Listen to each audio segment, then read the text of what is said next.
Hola, ¿qué tal? Muy buenos días, buenas tardes, buenas noches, bienvenidos, bienvenidas, bienvenides a un video más de Aprendiendo a Existir.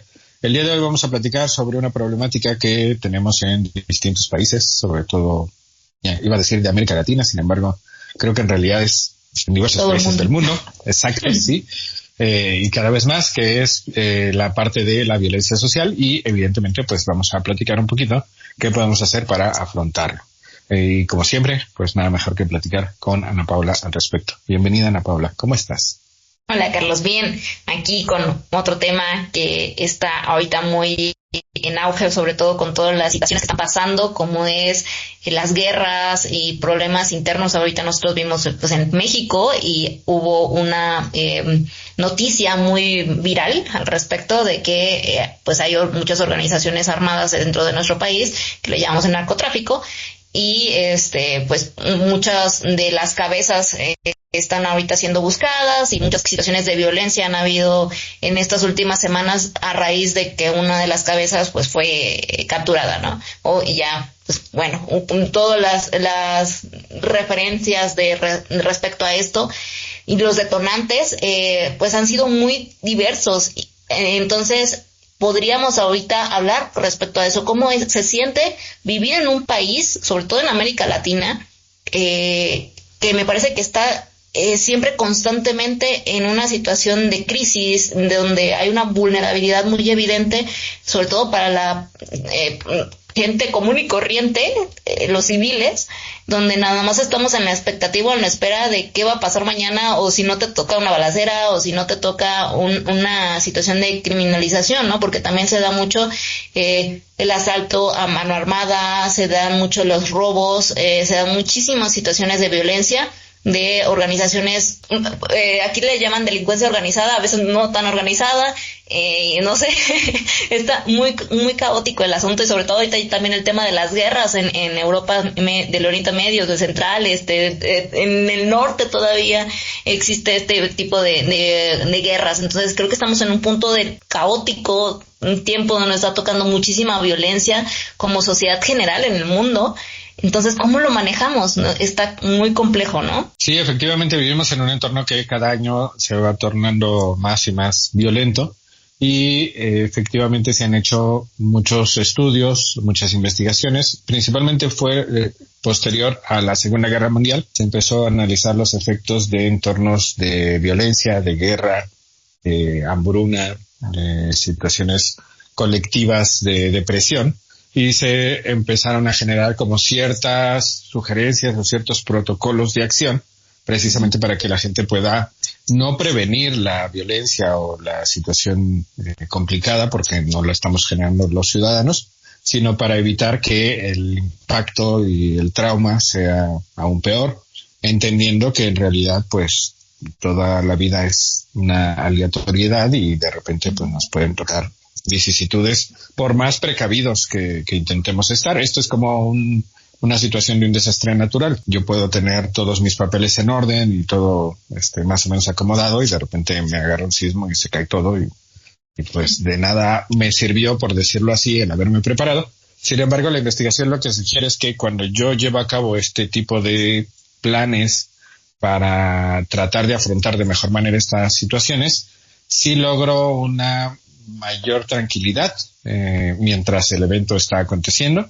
y por el otro lado logro una mayor seguridad de que soy capaz de afrontar este tipo de situaciones, porque pueden volver a acontecer, ¿no? Cuando hablamos de situaciones de guerra o cuando hablamos de situaciones de violencia, estamos hablando de situaciones que evidentemente ponen en riesgo no solo nuestra vida, sino la vida de los seres que amamos, y es muy fácil que muchas personas, ante el trauma que esto implica, empiecen a deshumanizarse y empiecen un poquito a normalizar este tipo de situaciones, o que en una forma de evadir lo que está aconteciendo, pues dejen de tomar las debidas precauciones y actúen como si en realidad nada estuviera pasando, con lo cual paradójicamente incrementan las probabilidades de que algo negativo les acontezca.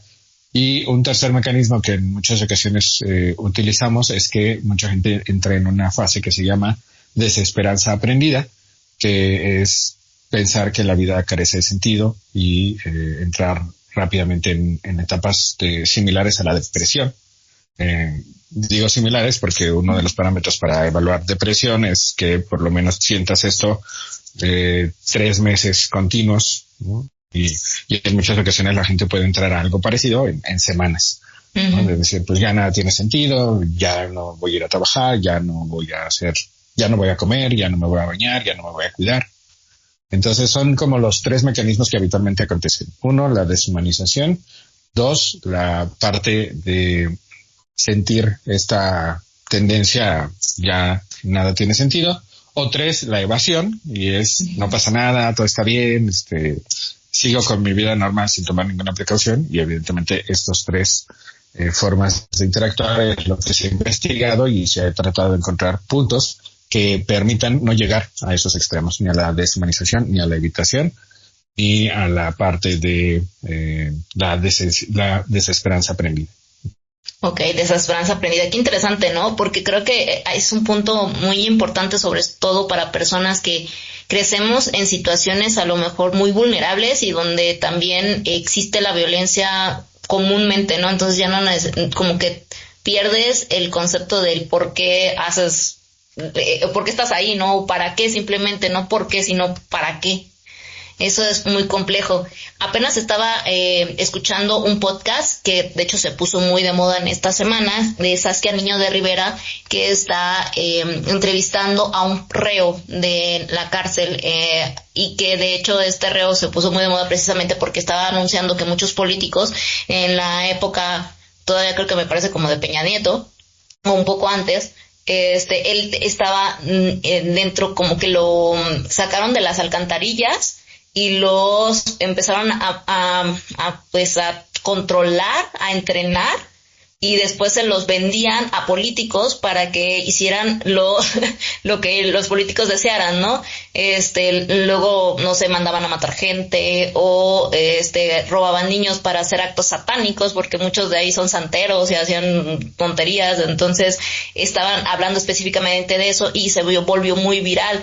Algo que me pareció muy interesante con respecto de lo que mencionas, y por eso lo recordé, es que este chavo vivió desde niño, me parece que no tenía padres, y alguien que lo adoptó le empezó a hacer muchas cosas malas. Creo que lo violaron, le empezaron a golpear, no le tenían el cuidado, y que desde los 6 años él decía, pues si de por sí me estaba yendo mal ahí, decidió salirse y vivir en la calle, y después llegó a las alcantarillas.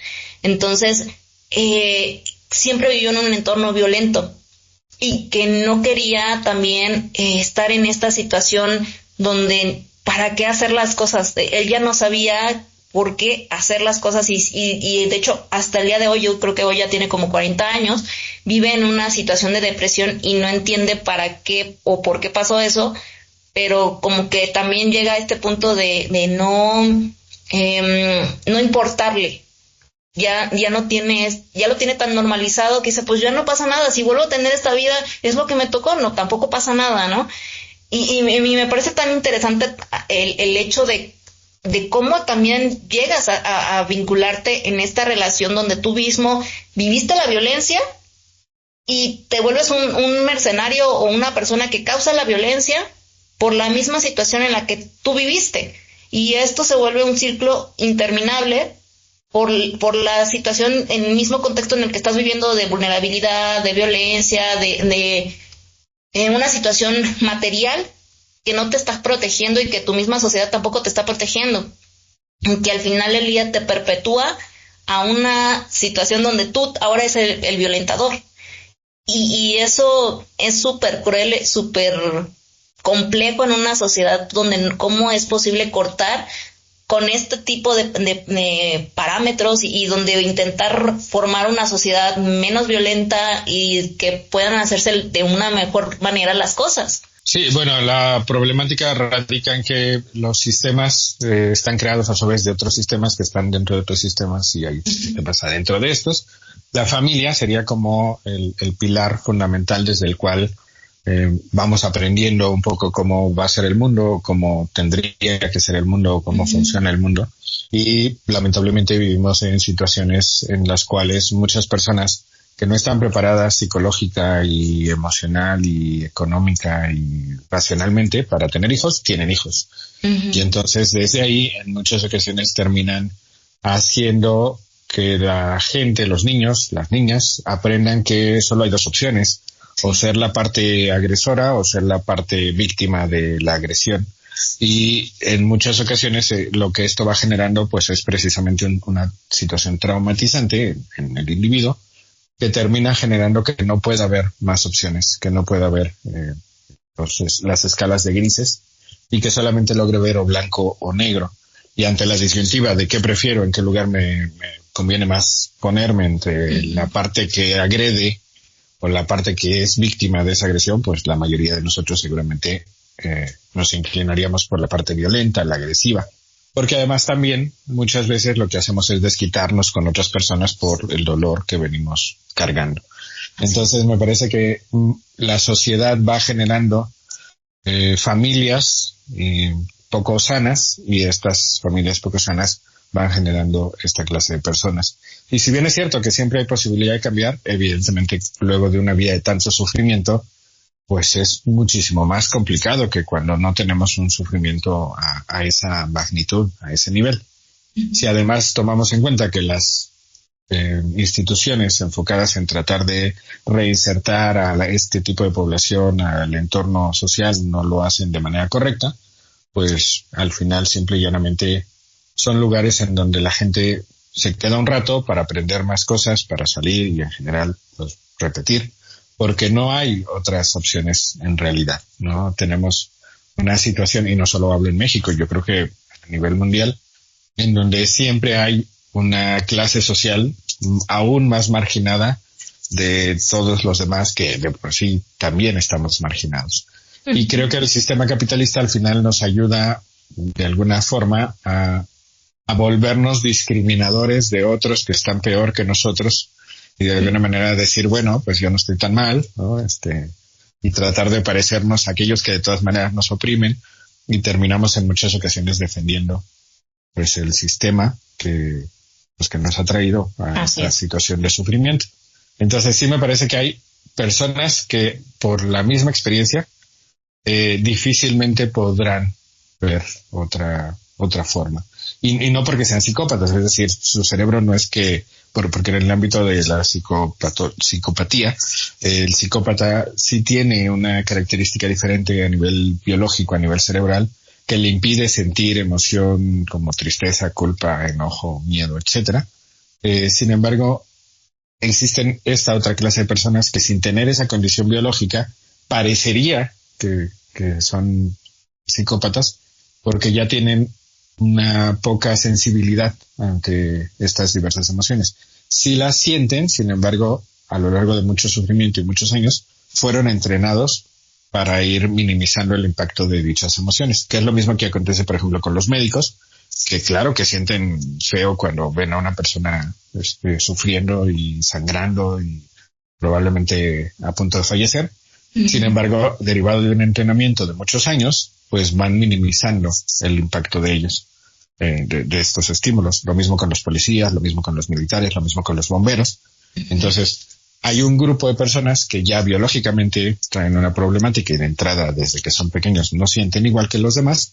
Sin embargo, la mayor parte son personas que a lo largo de muchos años tuvieron un entrenamiento que a veces ha sido muy doloroso y muy negativo. Por ejemplo, en el caso de las personas vinculadas a la delincuencia organizada, sí, les va volviendo inmunes, por decirlo así, emocionalmente a las consecuencias de sus propias acciones. Sin embargo, no son propiamente psicópatas, sino son personas que fueron entrenadas para ello. Que del otro lado, por ejemplo, tendríamos a los bomberos, ¿no? Uh-huh. O a los médicos o a las enfermeras, ¿no? Que de alguna manera han sido entrenados para ir en contra de lo que instintivamente nos daría miedo y nos alejaría, ¿no? Y en este caso, por ejemplo, los bomberos, ante el fuego y ante el riesgo de perder la vida, pues han sido entrenados durante años para poder hacerlo. Entonces, creo que al final esta sociedad sí va generando muchos de estos grupos, algunos obviamente con una finalidad positiva, lamentablemente pues muchos de ellos con una finalidad negativa, Y no he visto el capítulo que mencionas, sin embargo me parece bastante interesante porque creo que cada vez es más factible que vaya saliendo a la luz. Sí. Pues el cómo nos controlan y cómo nos entrenan y el cómo somos simplemente un número más. Ni siquiera ya podría decir que para ciertos grupos somos personas, ¿no? Simplemente somos como cosas que pueden hacer y deshacer con nosotros como quieren. Y precisamente por eso se da tan fácilmente esta desesperanza aprendida, porque pues es lógico darnos cuenta de que mucho de lo que creemos que está en nuestro control, en realidad no tienes control de absolutamente nada, y menos en una situación de libertad. O sea, no tienes libertad de nada y todo el mundo te pone en decidir específicamente cosas, ¿no? De cómo tienes que trabajar.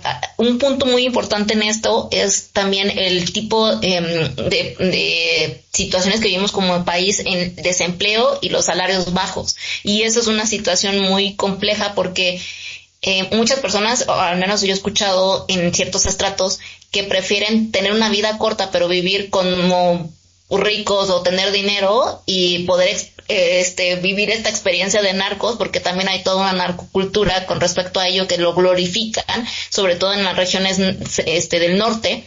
Que aparte con toda esta boom de las series y la música ya ha salido desde antes, pero se dio el boom con la de las series, como que se glorificó mucho la cultura del narcotráfico y muchos inclusive chicos que estaban a lo mejor no muy inmiscuidos en estos tipos de vandalismo, ya empezaron a intentar tener algún tipo de contacto o meterse en este tipo de dinámicas porque lo consideraban fácil, rápido, y además hoy vemos empleos donde no pagan lo que es necesario. Se está cortando muchísimo la distancia entre lo que le pagan a un profesional y a una persona que no es profesional.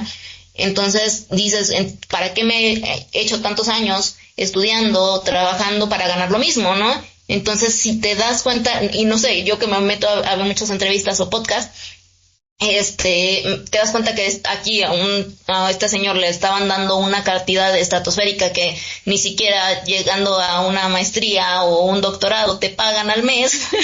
Ellos por algún acto delictivo se lo pagan al mes, o lo que ganarías a lo mejor un año, 6 meses, ¿no? Dependiendo de lo que te dediques, pero a eso le estaban ganando. O una persona que ni siquiera terminó la secundaria, no terminó la primaria, pero que simplemente por hacer un acto delictivo ya ganó lo suficiente para poder comprar una casa, para comprar un carro, y que de plano uno nunca va a tener. Entonces, muchas veces hacen ese tipo de situaciones donde, bueno, saben que a lo mejor no van a vivir tranquilos, pero nunca les va a ir un taco de la boca o se van a poder comprar lo que ellos quieran. Que una cosa no supera la otra, porque inclusive en este mismo entrevista que yo mencioné anteriormente, el mismo chico dice que ya al final del día, hoy, cuando aprendí y conocí más personas, me doy cuenta que mi tranquilidad vale más que las cosas materiales, y ahorita ya no me importan tanto las cosas materiales cuando antes tenía un montón de casas, carros de lujo, y pues la verdad es que cuando yo me sentía más tranquilo es cuando empecé a tener un grupo de amigos y que por primera vez me abrazaron. Entonces a mí me conmovió mucho, pero pues se dieron cuenta, él mismo se dio cuenta que a veces como tener un amigo vale más que un carro de lujo. Uh-huh. Y tener la tranquilidad de poder comer tranquilo. O sea, de poder comer en un establecimiento sin estar viendo quién está a tu lado y que no te vayan a matar. Claro.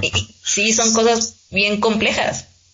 Sí, la problemática, bueno, a mí me parece que es lógico, evidentemente, para nosotros, que no hemos a lo mejor entrado a ese mundo, el pensar que lo que nosotros tenemos es mucho más valioso que lo que ellos pueden tener, ¿no? Por ejemplo, decir yo, bueno, puedo dormir tranquilo en las noches sabiendo que nada malo me va a pasar. Y teóricamente es así.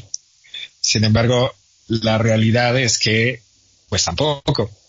Porque aunque no hayamos hecho absolutamente nada de malo, en realidad vivimos un poco como en una fantasía en la cual, que creo yo tiene un origen religioso, en la cual si te portas bien, te va a ir bien. Si te portas mal, te va a ir mal. Y creo que si eso realmente fuera cierto, muchos de los que están gobernándonos, no solo en México, sino en el mundo entero, desde hace mucho ya no estaría en este mundo, ¿no? Es un poco como el karma.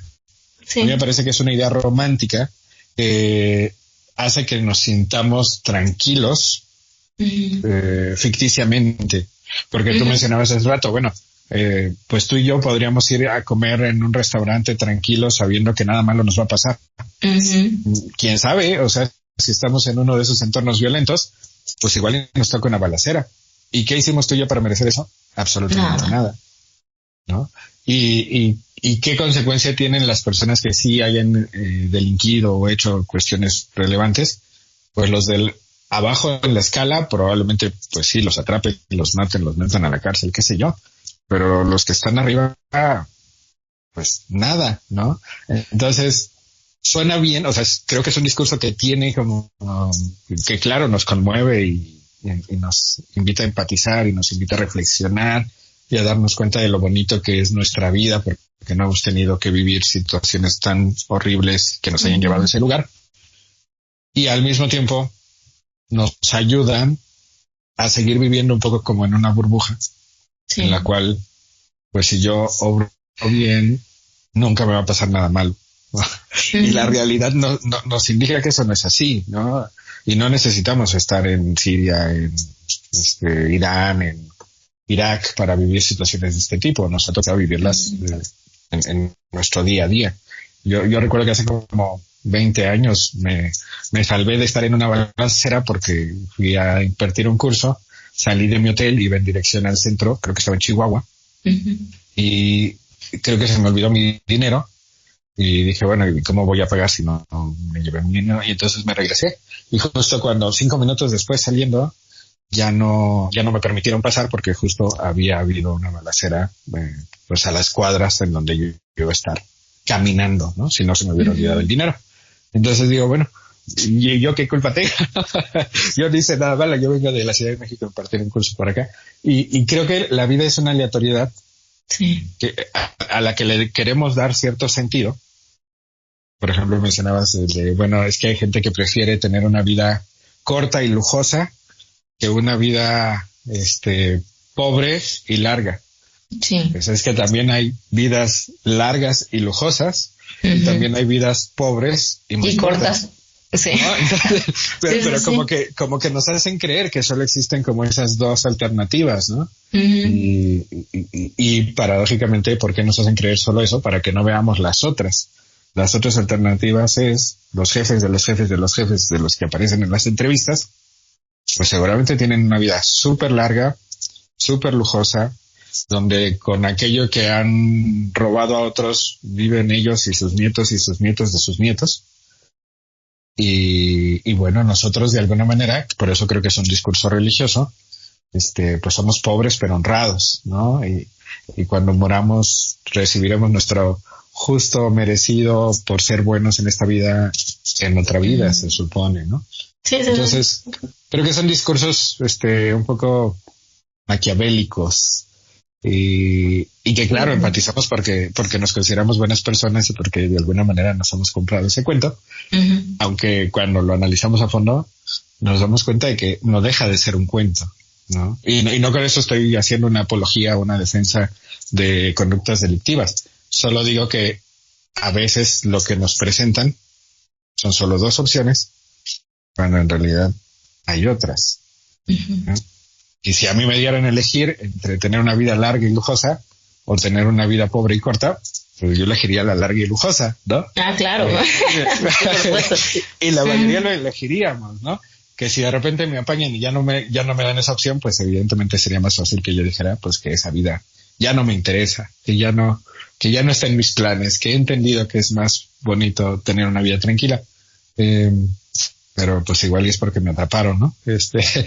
No sé, es como difícil evaluar qué prefiero porque necesitaríamos tener como multiuniversos para ver, bueno, en este multiuniverso yo elegí la opción A, en este multiuniverso yo elegí la opción B, en este multiuniverso yo elegí la opción C. Y que pudiéramos observar cómo nos fue en cada multiuniverso, que al día de hoy me parece que no es posible hacerlo. Pero creo que esa sería la única forma de genuinamente decir, yo preferiría A, B o C, pudiendo observar los resultados que al final tienes en A, B o C. Y como no puedes verlo simultáneamente, creo que al final es como un autoengaño. Sí, al final del día es un autoengaño, no podemos elegir, al final de cuentas no tenemos una libertad porque las condiciones materiales son las que nos obligan a tener una decisión o tomar una decisión o moverte durante tu vida, ¿no? Al final del día, así como, no sé, el constructo social inclusive a lo mejor tienes unas muy buenas condiciones materiales, pero el constructo ideológico y social, el tipo de éxito que se ve alrededor de cierta profesión también te va a determinar a decidir ciertas actitudes o ciertos parámetros por los donde quieres seguir, ¿no? Entonces, dependiendo, a lo mejor yo no podría ser la misma persona a lo mejor viviendo en México que viviendo en España, que viviendo en la India, que viviendo en China, ¿no? Son culturas demasiado diferentes y seguramente aunque tenga a lo mejor unos patrones o condiciones de vida materiales, entre comillas, muy similares, simplemente por el contexto ideológico cambiaría mis decisiones. Y a lo mejor aquí en México podría ser, no sé, la dueña de un cártel, pero por a lo mejor las mismas condiciones materiales que se presentan en México. Es más, también el hecho de el que sea México más machista que a lo mejor otros países, también determina o puede determinar la violencia que se ejerce dentro de este país, ¿no? Y Exacto. Sí, hay muchas condiciones que perpetúan toda la violencia que se está generando, más allá de las situaciones materiales, sino también las situaciones ideológicas que desde hace muchos años venimos arrastrando. Claro, y das un punto muy, muy relevante que es, creemos que podemos decidir y creemos que tenemos miles de opciones por delante, y en realidad no. O sea, yo puedo entrar a un centro comercial y decir, tengo 20 marcas distintas de agua que puedo comprar. Sin embargo, solo son 20 de 300 que existen. Entonces, ya cuando solo hay 20 de las 300 posibles, ya mi libertad de elección, pues en realidad no es del todo completa, ¿no? Y además, cada decisión me lleva a un lugar y esa decisión, estando ahí, tengo que tomar otra decisión y me lleva a otro lugar. Y esta percepción de que hay decisiones buenas, decisiones malas y que yo tengo la capacidad de decir, no, yo prefiero vivir en México que vivir en China. Pues no sé, nunca he vivido en China. ¿No? Entonces, me puedo imaginar, me puedo convencer que prefiero vivir aquí que vivir en China. Sin embargo, al final, pues es un cuento que me estoy contando, un autoengaño, que me hace sentir tranquilo. Entonces, creo que al final, en el fondo, lo que hacemos es contarnos cuentos que nos tranquilizan. Y precisamente por eso, retomando el tema de la violencia, parte de lo que se ha investigado es qué estrategias conviene, qué cuentos nos conviene contarnos, qué acciones nos conviene realizar para que el impacto de esa violencia no nos deshumanice, no nos invite a una evasión y tampoco nos invite a la desesperanza. Sin embargo, entendiendo que lo más lógico es que en cierto momento nos lleve a la desesperanza. Que esto sería como una perspectiva un poco existencialista de entender que pues, muchas cosas no tienen sentido, que mucho de lo que nos han enseñado no tiene clic con la realidad, que no necesariamente a los que obran siempre bien les va bien y no necesariamente a los que obran mal siempre les va mal, que hay muchas posibilidades y que de alguna manera gran parte de lo que nos han enseñado pues ha sido simplemente para tenernos sometidos y que hagamos lo que teóricamente tenemos que hacer, que generalmente es producir para que alguien se enriquezca a nuestras costillas, ¿no? Entonces, sí me parece que este tema es interesante en el sentido de que nos invita a tratar de encontrar estrategias que nos ayuden a sentirnos menos mal y al mismo tiempo entendiendo que no hay forma de evitar por completo el malestar porque nosotros no estamos provocando esta violencia. Es una violencia del sistema y que de hecho es una violencia que aunque el mismo sistema dice combatir, en realidad beneficia al mismo sistema. Entonces, ¿qué pasaría si todos tuviéramos no sé, $1 millón en nuestra cuenta? Probablemente muchos dejaríamos de trabajar. Y entonces eso colapsaría el sistema. Entonces, esta pobreza que teóricamente todos los sistemas políticos tratan de combatir, en realidad es parte del mismo sistema. Y tú y yo sabemos que en muchas ocasiones, aunque eliminen a la cabecilla de un cártel, pues salen 20 más. Claro, ¿no? Y se generan muchos más. Y bueno, al final, es verdad, lo más sensato es caer en la desesperanza. Y aún así, podemos intentar que no caigamos tan rápido en la desesperanza. Dicho de otra manera, yo soy partidario de en algún momento caer en la desesperanza porque implica empezar a ver la realidad como más claramente. Okay. Sin embargo, soy partidario de intentar no caer tan pronto en la desesperanza. Tener un pie, pero el otro en la esperanza, o sea, estar en medio. Exacto, sí, un poco como de bueno, hoy me voy del lado del existencialismo y hoy trato de disfrutar mi café, mi agua, esta conversación, un video en YouTube, qué sé yo. Pero entendiendo que en realidad solo es eso, solo son momentitos, porque en realidad no tenemos un control sobre prácticamente nada. Y no por eso significa que tenemos que ser malas personas o que tenemos que deshumanizarnos o que tenemos que evadirnos todo el tiempo. O sea, me parece que podemos darle pequeños motivos diarios a nuestra existencia, entendiendo que son chiquitos y que no es nada trascendente y que cuando yo me muera, luego de que fallezcan las personas que me conocieron, mi memoria o la memoria sobre mí dejará de existir y que no somos tan importantes como nos han hecho creer que somos importantes, ¿no? Entonces, un poco como aprender a estar en paz con ello, a mí me parece que es bastante bueno, ¿no? Claro. Y que al mismo tiempo puedas disfrutar del día a día, pero sin aferrarte a eso porque pues todo es perecedero. Es un poco intentar estar feliz en la desesperanza o estar tranquilo, a lo mejor no feliz, sino en paz, ¿no? Yo diría que en paz con la desesperanza. Entender que mucho de lo que nos han vendido, nos han contado y por lo que hemos luchado durante años, solo eran cuentos.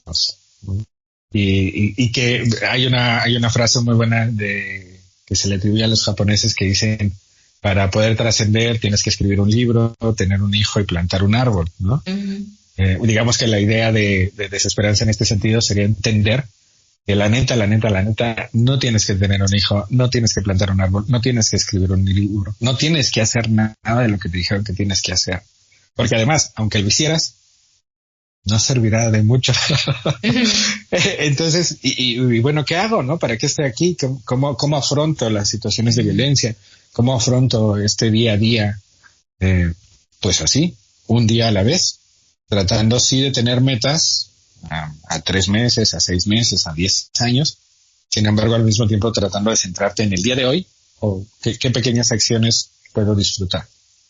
Y tratando de vivirlas plenamente, porque en realidad, más allá del entorno de la violencia, que obvio multiplica las probabilidades de que uno no amanezca al día siguiente, uh-huh.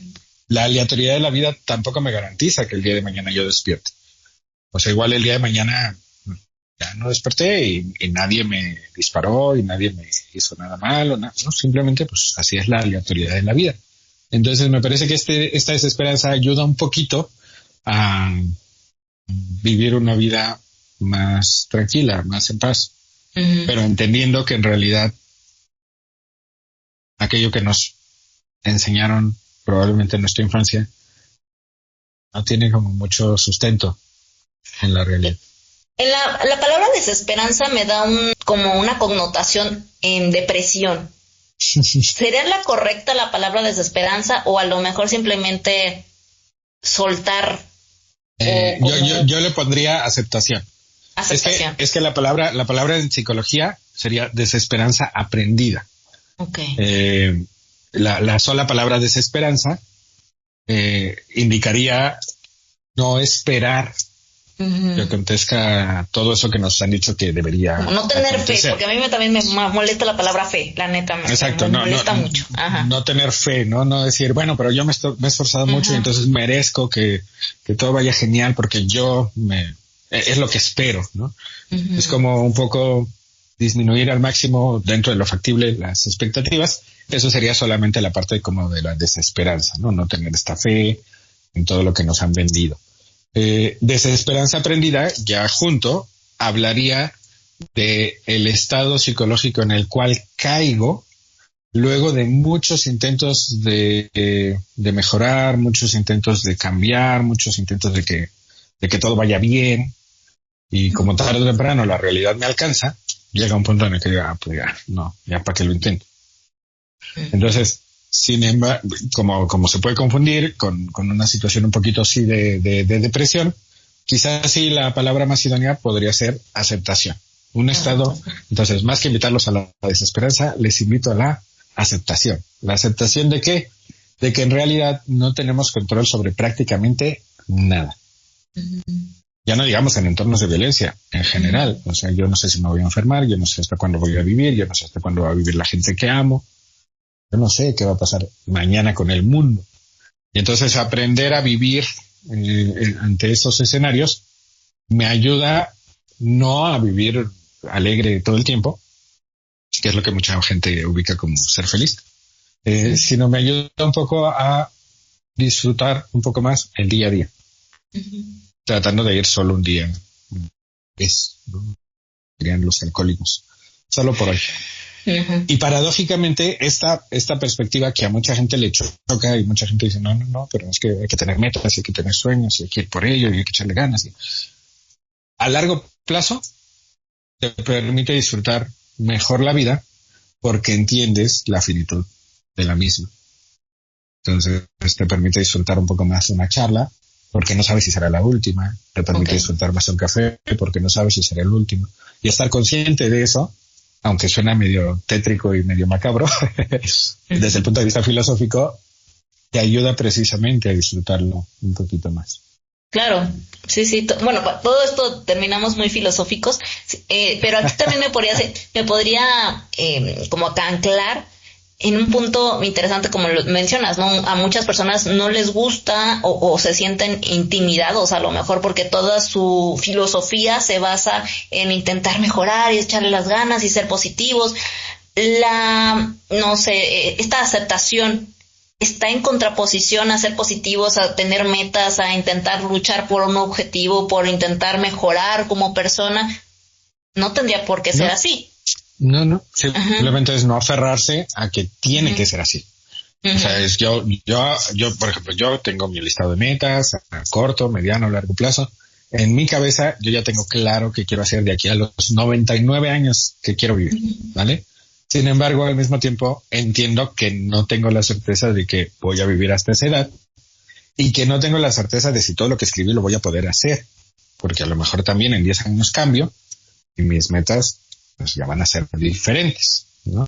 Entonces, paradójicamente es factible compaginarlo, tener metas, ir en pos de ellas y al mismo tiempo entender que esas metas no son fundamentales para yo darle relevancia a mi vida. No es que yo valgo hasta que las tenga. No es que yo soy alguien hasta que me compre mi casa, compre mi carro, mi moto, me case, tenga hijos, mis hijos sean grandes. No, en realidad yo soy valioso por ser quien soy, independientemente de mis metas, mis sueños y lo que quiera tener o lo que ya tenga. Y tener esa postura, que parece un poco contradictoria, sin embargo en realidad sí es factible compaginarla, a mí me permite en el día a día disfrutar, creo yo, un poco más lo que hago, porque mucha gente lo que hace es me tomo esta agua el día de hoy porque sé que esto me va a beneficiar para que baje de peso mañana. Y entonces dejo de disfrutar la delicia que es tomar agua simple el día de hoy por el mero hecho de tomarla el día de hoy, ¿no? O sea, como que muchas veces mi mente se va mucho hacia el futuro y entonces mucho de mi disfrute está en el futuro, cuando lo idóneo sería que estuviera pues en el presente. Y entonces eso no impide que yo piense en el futuro. Bueno, retomando como toda esta parte de la violencia que vivimos actualmente en México y en el mundo, parte de esto es mucho el estrés que vive la sociedad continuamente es por vivir en el futuro, por vivir en el presente y por ver las noticias que se están pasando y también que hasta qué punto de la balanza está bien o está mal o qué tenemos que hacer de estar viendo noticias, porque tenemos que estar informados. A lo mejor, obviamente, el hecho de ver noticias nos ayuda a decir, no, pues si hay una balacera en el centro de mi ciudad, pues está bien que no salga, ¿no? Porque a lo mejor entonces ya me voy a exponer, aunque viva en la frustración y en el miedo, pero el miedo te ayuda a mantenerte a salvo por lo menos un día más, ¿no? Entonces, claro. En este aspecto, ¿qué tú aconsejarías? Bueno, lo que se ha establecido en protocolos de situaciones de mucha violencia, por ejemplo, guerras, que conviene hacer como civiles, ¿no? Porque pues nosotros no formamos parte de las Fuerzas Armadas, ni de las Fuerzas Policiales, ni somos meramente la carne de cañón, ¿no? Entonces, ¿qué nos conviene hacer? ¿Qué es lo que se ha sugerido desde el punto de vista psicológico? Tener rutinas mínimas. Establecer horarios específicos para desayunar, establecer horarios específicos para comer, para cenar, para intentar dormir. Tener horarios específicos para checar la información, tratar de ceñirme a canales que genuinamente sean confiables como medios de información. Generalmente, pues, tratar de checar medios oficiales y no estar compartiendo información que no hayamos verificado previamente. Porque de nada me sirve escuchar que en todos lados hay balaceras cuando a lo mejor en realidad eso no existe, porque estamos en una época en donde, sí, más ahora con la IA, bueno, me ponen videos que mucha gente, sobre todo la gente mayor, no logra identificar que son falsos. Digo, a veces ni nosotros, que no somos tan mayores, ¿no? Estoy pensando en la gente de 80, fácilmente caen en ello. Sin embargo, a lo mejor tú y yo también en algún momento hemos caído en algún video y dicen, mira qué bonito, y resulta que es IA, ¿no? Entonces cada vez se depuran más esto y es más difícil encontrar cuál es la información verídica y cuál no. Entonces, si tú todo el día estás escuchando noticias y todo el día estás viendo qué es lo que está pasando en tu entorno, probablemente en ningún momento permites que tu cerebro logre tener cierta calma, cierta tranquilidad. También es pertinente dentro de lo que se ha investigado, que es lo que funciona para evitar un trauma a largo plazo, que la gente establezca ciertas actividades muy simples como leer, como meditar, como rezar, si es que tienen alguna creencia religiosa, en ciertos horarios específicos. Y que de alguna manera, evidentemente, traten de tener protocolos de seguridad para su familia, los que viven en el mismo entorno y los que viven en otros lugares. Si se corta la comunicación, como lo mismo que tendríamos en un sismo, por ejemplo, ¿no? En un desastre natural. Si de repente se corta la comunicación, se caen las carreteras, ya no podemos vernos, en una semana nos encontramos, o en 3 días nos encontraremos en este punto medio. Tener mochilas de emergencia. Cuando son eventos de violencia no permanentes, como una guerra, como una ocupación, generalmente se establecen tiempos de aproximadamente 72 horas para que se restablezca cierta normalidad. Estaríamos hablando de 3 días. Entonces lo idóneo sería tener provisiones de agua, enlatados, etcétera, por 3 días. Porque eso permite justamente que no tengas que salir y arriesgarte y estar en medio del fuego cruzado. Si ya fuera una situación de riesgo, pues evidentemente en lugar de provisiones por 3 días, lo idóneo sería por lo menos un mes. Porque de acuerdo a los protocolos que se han establecido, normalmente luego de ese lapso también se genera cierta calma. Entonces, bueno, son como medidas muy básicas que podríamos hacer. Sin embargo, si te percatas, son enfocadas a la mera supervivencia. Sí. No invitan a que la gente haga movimientos para cambiar el sistema, porque estamos en una situación de mucho riesgo. Sin embargo, hacer esto ayuda precisamente a que la situación traumática no nos dure mucho más tiempo, sobre todo si tenemos hijos, sobre todo si tenemos gente joven, que puede ser mucho más susceptible a este tipo de situaciones. Como la mayoría de nosotros ya nos ha tocado vivir 2, 3 veces más o menos lo mismo, pues ya sabemos que primero se agita todo y luego se tranquiliza. La gente más joven no. Entonces, por eso necesitamos, sobre todo los más adultos, guardar cierta calma, pero entendiendo que al final tampoco es que vayamos nosotros a cambiar al mundo ni al sistema, porque pues no podemos hacerlo de manera individual. Tendríamos que unirnos y no lo estamos en este momento. Entonces, bueno, esos son los protocolos que habitualmente en entornos de violencia, de guerra y de ocupación, o de eventos muy puntuales de violencia, es lo que se ha encontrado que a la gente le ayuda a evitar que el trauma se vuelva algo mucho más duradero. Así es. Sí, me parece importante mencionar este tipo de cosas y creo que también a lo mejor, así como hay estos protocolos, específicamente para sobrevivencia de la vida, tendría que haber protocolos a lo mejor para manejar un contexto de mejora en las comunidades. Me parece algo importante con esta idea de que la violencia se torna, o tú puedes provocar una persona violenta dentro de la familia, o más bien que no existe una familia consolidada. Que, a ver, también hay que aclarar un punto aquí. Muchas personas dicen, es que se están perdiendo las familias. Digo, es que depende de tú cómo consideras cuál es el concepto de familia. No porque sea un género específico, ya es una familia o no es una familia, ¿no? Acá, porque también existen muchísimas racismos con respecto a homofobias, o aquí simplemente con el machismo que existe ya de per se, hay muchos padres ausentes. Entonces, ¿dónde está esta familia constituida que si al final del día no está funcionando, y si hay una mejor concepto de valores dentro de una familia, no sé, homosexual? Qué chingón, ¿no? O sea, ¿por qué no manejar este tipo de personas que adoptan niños, tener más implementación en me parece, o he escuchado, yo entiendo el por qué, que para las adopciones en el DIF o todo este tipo de instituciones es muy difícil poder adoptar a un niño porque se requieren muchos procesos, hay mucha burocracia, se tardan muchísimo, y aparte no les quieren dar todavía en adopción a personas casadas homosexuales o una pareja de homosexuales. Entonces hay muchas personas que sí podrían darles el cariño, el amor, el apoyo, una educación a todos estos niños que están en las calles, que no están siendo cuidados por nuestra comunidad, y que al final del día es bien complejo tener a un montón de personas que tienen muchísimas vulnerabilidades y que no pueden ser protegidos ni por el Estado ni por otras personas, porque al final de cuentas los niños de la calle no son vistos y son la principal línea de batalla, los peones de estas comunidades de maleantes, ¿no? Al final del día, y que los agarran como carne de cañón, porque a lo mejor ellos son los que controlan y los que viven bien, pero toda esta carne de cañón que ni siquiera sabe con la diferencia entre el bien y el mal, son los que terminan violentando también a todos nosotros como civiles. Y a lo mejor ese niño que se quedó ahí es el que mañana te va a matar, no sé. Claro. Y la parte interesante también de esto sería entender que, aunque podríamos pensar que solo son esas personas, la carne de cañón, pues en realidad nosotros también lo somos, porque a lo mejor nosotros no delinquimos de esa manera, y sin embargo también nos utilizan, ¿no?, para ser productivos, para enriquecer a otros.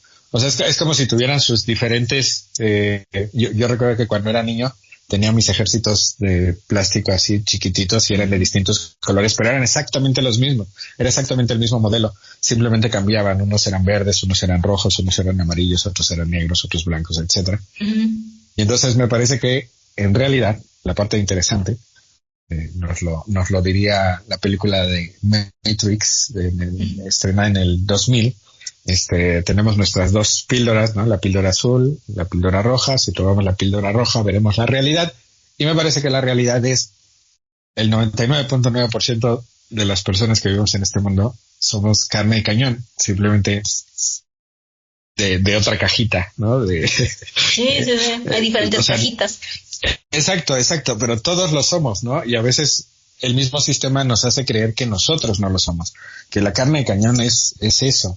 El que está así delinquiendo, el que está enfrente peleando en una guerra.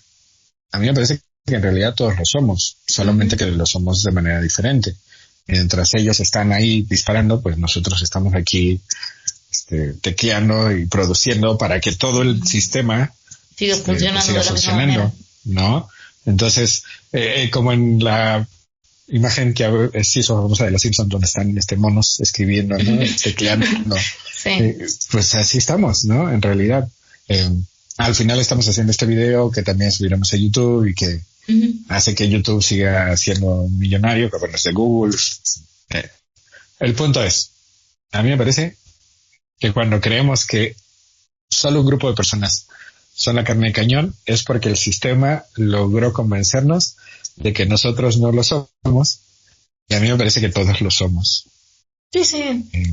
Entonces, bueno, entender eso, paradójicamente, a mí me parece que me ayuda a replantearme mi día a día para identificar cómo dentro de mi día a día, entendiendo que tengo que trabajar, que tengo que cumplir con deudas y pagar mi alquiler y etcétera, ¿cómo le hago para tratar de disfrutarlo un poquito más? Sin postergar para mañana mi gusto, mi felicidad. Es lo que mucha gente hace, ¿no? ¿No? Esfuerzo porque mañana que tenga mi casa, mañana que tenga mi carro, mañana que me case, mañana que tenga mis hijos, mañana. Y no hay una certeza de mañana. Entonces, estas sugerencias que se dan en los protocolos de situaciones de entornos de guerra, situaciones de entornos de violencia, son precisamente para tratar de disfrutar día a día, porque en esas situaciones de entornos violentos hay mayor probabilidad de que cada uno sea el último día. Aunque en realidad, en estricto sentido, también nosotros tenemos esa probabilidad, aunque ahorita no estemos en un estado, en un lugar o en un país donde haya guerra. Entonces creo que mucha gente no le gusta pensar en ello. Como que simplemente considera que según su edad, tiene muchas probabilidades o casi ninguna probabilidad de que hoy sea su último día. Y en realidad no. Evidentemente, mientras más grande es, mayores probabilidades. Pero en realidad tú y yo, aunque somos relativamente jovenzuelos, pues también hay probabilidad, ¿no? Entonces, hay filósofos que dicen que por lo menos una vez a la semana convendría que uno pensara en la posibilidad de su muerte. Porque eso ayuda a que vivas más plenamente. Claro. Pero vivimos en un sistema que nos trata de que no pensemos en la muerte. Es más, ni en el envejecimiento, ni en cambiar, ni en los achaques. Como que es parte de la estrategia. Y yo creo que precisamente por no verlo, vamos postergando la felicidad. Entonces, en resumen, yo creo que no podemos hacer nada para evitar estos entornos violentos, porque en realidad todos vivimos en entornos violentos, simplemente algunos viven en unos entornos súper, hiper, mega violentos, pero que se vive en un entorno súper, hiper, mega violento no significa que yo no viva en un entorno violento. Yo vivo en la Ciudad de México, no sé cómo ande ahorita Puebla, pero yo podría decir que estoy en un entorno seguro, pero en realidad es una falsa ilusión en la cual a mí me gusta vivir, porque en realidad me puede acontecer si estoy en la ciudad, si estoy en Puebla, si estoy en Chihuahua, si estoy en cualquier lugar, porque hay aleatoriedad. Entonces, creo que al final entender que todo es parte de una ilusión me permite paradójicamente tratar de repente disfrutar un poquito más las cosas tangibles o las experiencias que voy teniendo, ¿no? Esta conversación, como esta botellita con agua, cafecito, no sé, claro. Siempre. Yo creo que entonces todo se resume en intenten vivir en equilibrio. Esa es la idea, ¿no? Ni tanto que queme al santo, ni tanto que no lo alumbre, dijera mi abuelita. Entonces, es la idea. O sea, al final, creo que no existe ni siquiera el bien ni el mal. Existe un tono, muchísimos matices. A veces no es que siempre vivamos en paz o en el zen y estar ahí en el limbo intentando evadir todo. Intentar simplemente ver la situación que se vive de violencia, ver en qué situación estamos y seguir avanzando con eso y aceptarlo y seguir caminando y en el proceso intentar disfrutar lo que se pueda disfrutar. Entonces, exacto. Creo que esa es la parte que yo podría culminar. No sé si esto fue desesperanzador para todos nosotros los que estamos aquí presentes. Discúlpenlo si terminan llorando después de este video. Pero bueno, al final de cuentas esto es como terminó y espero que cualquier cosa compártanlos aquí en los comentarios y hacemos un club de la lloradera. Y pues ya muchos abrazos. También cuídense mucho. Recuerden que a psicoterapia no va la gente loca, sino la que quiera aprender a existir. Les mando un besote, un abrazote y pues no estamos solos. Bye. Hay que aceptar la situación, ¿no? En la que estamos. Y bueno, pues un abrazo. Cuídense mucho.